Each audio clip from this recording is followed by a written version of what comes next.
PMU vola be miaraka amin'ny PMU vola be PMU Madagasikara. Miaraba antsika rehetra dia miaraba mijery ihany koa. Tonga indray ny fotoana iarana amin'ny PMU Madagasikara avy hatrany dia nitombo ny isan'ireo nahazo indray aloha amin'ny lalao PMU Madagasikara. Anio efa tafakatra hatrany amin'ny 364 726 sahady zany raha tsy izay omaly.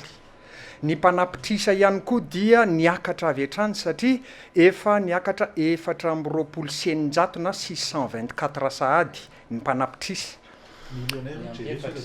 Ny ampefatra izy zany satria 620 tsika maly. Tafiditra kely ao anatin'izay ambara fa nisy mpilalao roa nahazo ny ordre tiercé omaly. Mpilalao roa ihany zany teto Madagasikara nahita ny soavaly telo tonga voalohany nahazo vola hatrany amin'ny 507 ariary na 4 637 500 francs. Ny sandany tapakila nefa dia 500 ariary monja nahazahoany 4 millions mahery. Raha ny azakazakitsika androany kosa finengo efa tena mangididy mihitsy dia afantatra. Inona le totona aloha? Io zany aloha lahatra dia aloha sesa. Safatana ray ary. Efa nanontany totona izy aloha tonga dia omena ny tontona androany finengo ho an'ny mpijery ihany koa dia efa mahatratra any amin'ny 238 millions mahery amin'ny quinté plus. Izany hoe misafidy ianao ampifaninana 5 arak'izay tianao ho tafiditra anatin'ny 5 voalohany. Tsy tereny ianao fa zay tianao anatin'ireo 920 mpandray anjara ireo, ilay 5 tonga voalohany jery eo tsara dia soraty eo anaty taratasy kely omeo test de vente ny PMU Madagasikara fa miandry ny valiny ianao raha riva. Oka fotsiny raha milahatra. Mbola vola be raha mikorotana, misy bonus 4 ny quinté plus. Ary anio aiza le azakazaka aloha teny mihitsy. Au fin scène. Izy raha asiana manao dessert. Raha asiana manao dessert. Namana razan ihany no Vincennes fa androany any Lyon Paris indray misy ny azakazaka. Niainga ny azakazaka eto amin'ny kianjan'ny Lyon Paris azakazaka plat discipline galop 2200 mètres handicap divisé. Tadidio fa feno 125 millions kainiote zany hoe ilay gado men'ny orinasa PMU Madagasikara ho antsika mpilalao. Noho izany anio zany miainga 50 millions de francs na 10 millions d'ariary indray ny kainiote. Tsy very le kainiote feno 125 millions teo fa petraka fotsiny pirinao. Rehefa tonga amin'ny fotoana tsisy ny tirelira, vadika tirelira ho azy igny. Isan'andro zany miaraka amin'ny PMU Madagasikara vola be. Rehefa tonga fotoana. Ia, ny favori koa misy aloha zany androany izay le sopapatadiaviny riny. Zafa ela be miandry. Tonga ava raha milalao ny favori androany 11-8-3 amin'ity vola be anio sabotsy ity. Numéro 1 kosa voasazy ara-vesatra zany hoe pénalisé au poids nampitomboana 7 kilos sasany be zao ny vesatra hoentiny. Ary raha ny sopapany namana josy indray raha mety aminao raha sy amin'ny tanina kavanana raha tsy mety aminao. Ataovy any amin'ny ankavia any 14-13-4 14-13-4 mba sopapa kely so mety aminao. Zay ny momba an'iny.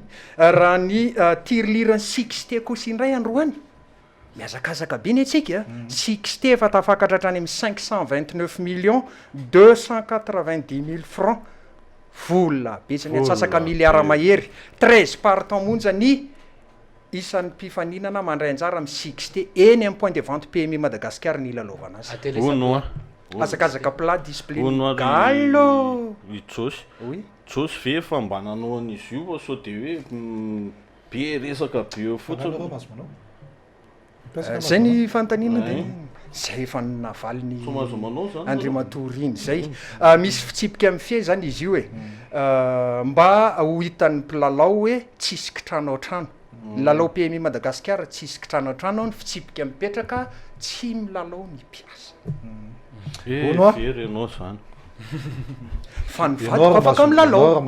Vadiko afaka milalao. Za milalao. Vadiko afaka milalao. Ianao manambady tamainako. Manina? Anao nga manambady. Ohatra. Fa nga midi magnifique azo hitondrana vady etina ty. Aloha janona le resaka. Ianao ary nameny tamaina tamin'ny resaka PMU ko. Marina zany namana finaingo. Amaranao koa azy pic 2 mbola verika any satria misy tontona amin'ny quinté plus, misy tontona amin'ny 6T mba handramo ane milalao ny tolotra pic 2. Afaka mividy an'ilay ticket pic 2 no misy fihenam-bidy io. ny sandan'le tapakila zany misy fianambidy ary raha tratranao ny ordre n'izy roa reo de aoka fotsiny fa raha nytenen'ny namana teo hoe lalao tam'le 1 milliard izy tsy nahazo andramany androany ataovy pique 2 raha ohatra ka maro zany ka mety zany ny vola zany am'lalao PMU raha mihoatra ny 500 000 francs na ray tapitrisa ariary raha vao mihoatra an'izay na de iraimbilanja ary tsy azonao alaina eny amin'ny point de vente PMU Madagasikara intsony fa tsy maintsy eny écran ohatra na any amin'ny agence PMU any amin'ny faritany fa nilatsak'izay izy eny amin'ny point de vente PMU Madagasikara ny milliard moa de efa ataovy an-tsaina hoe taratasim-bola any amin'ny fohy be PMU Madagasikara no azonao de ianao no zay nizaniza mitondra le tapakila mahazo na ny vadinao na enao na izy mitondra kara-panondry fotsiny de efa mahazo an'ilay taratasim-bola tsy aritra kely misy reny non partant ray roa non partant misy limite ve ny isan'ny non partant de mijanona ny course sara ohatra ny hoe mitohy foana le izy ohatra ny hoe non partant daholo fa roa sisa manao course de mandeha misy ka ny quinte plus zao a tsy afaka ilalaovana quinte plus raha vao latsaky ny 3 mpandray anjara kanefa andraso aloha kanefa ao anaty programme officialy raha 13 partant ao anaty programme officialy de nisy partant nisy non partant 5 mbola afaka mandeha foana ny azakazaka rehefa feny 5 lay raha mbola feny 5 lay mpifaninana mahafenao an'le quinte plus zany fa ny fetomboany tsy maintsy 3 no mihoatra sotranao de mbola tsy tara ny fotoana afana am'lalao eny amin'ny point de vente PMU Madagasikara am'rora sasa mikatona ny point de vente tongava am'lalao fa PMU efa maro nahazo ho atsika izay mbola tsy tonga teo am'le toerana azakivy azaketraka fa ho avy ny anjaranao